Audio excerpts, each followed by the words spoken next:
La ilaha illallah Muhammadun Rasulullah.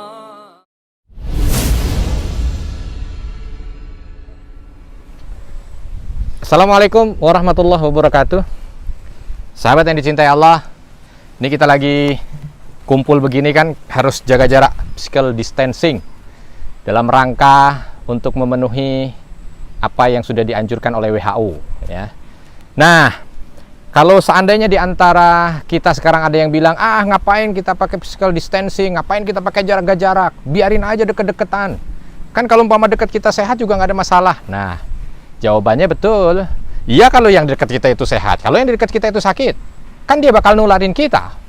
Apalagi ada orang-orang yang carrier, yang dia itu tidak kelihatan kalau dia itu sakit, tapi pembawa penyakit. Maka kita harus jaga jarak, harus pakai masker.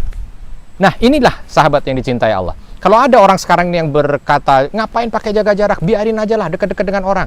Pasti sebahagian besar dari kita akan mengatakan, nah ini yang seperti ini yang menjadi penyebab terus tersebarnya corona.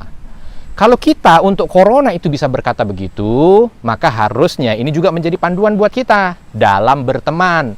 Karena Nabi SAW juga mengatakan, almar'u ala dini khalilih, bahwa seseorang itu tergantung dari agama temannya. Fal yandur ila man yukhalil. Maka kalau kamu ingin lihat kualitas agama seseorang itu, lihat temannya.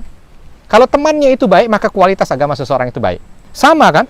Kalau ada orang itu yang punya teman, lalu temannya itu nauzubillah min dzalik kena corona, maka itu langsung dicek tuh semuanya. Karena apa? Kemungkinan dia kena corona. Begitu juga ketika dalam kehidupan kita berteman. Kalau temannya itu orang soleh, kalau temannya itu orang yang dekat dengan Allah, maka insya Allah dia akan menjadi orang yang baik. Tapi kalau temannya itu ahli maksiat, nah, kemungkinan untuk terinfeksi maksiat itu jauh lebih besar. Maka dari itu sahabat yang dicintai Allah, inilah pentingnya untuk mencari teman. Jangan sampai kita mengatakan, siapapun harus kita temani, mau siapapun, ya, mau ahli maksiat kayak ahli taat kayak nggak ada masalah, yang penting kita berteman. Hati-hati, kalau dia tidak mampu untuk menjaga diri, maka maksiat itu akan menular pada dirinya. Maka Nabi SAW mengatakan, barang siapa yang berteman dengan pandai besi, dia akan dapat baunya. Atau kalau tidak, bolong ini pakaiannya. Kalau dia dekat dengan tukang minyak wangi, maka minimal kalau tidak dapat minyak wangi, dia dapat wanginya. Itu tanda gitu. Ini physical distancing di dalam Islam.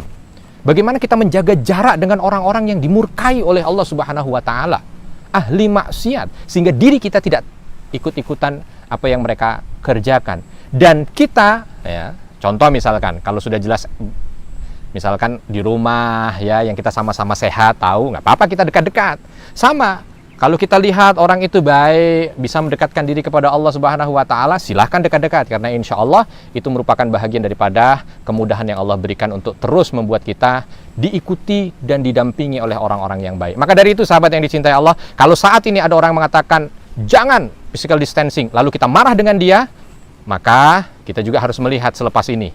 Lihat siapa yang ada di dekat kita, karena yang di dekat kita itu akan mempengaruhi kita. Oleh karena itu, pilihlah orang-orang yang bertakwa dan taat kepada Allah Subhanahu wa Ta'ala, agar kita pun termasuk bahagian orang yang diridhoi oleh Allah Subhanahu wa Ta'ala. Sekian dari saya Arifin Nugroho, semoga bermanfaat. Assalamualaikum warahmatullahi wabarakatuh.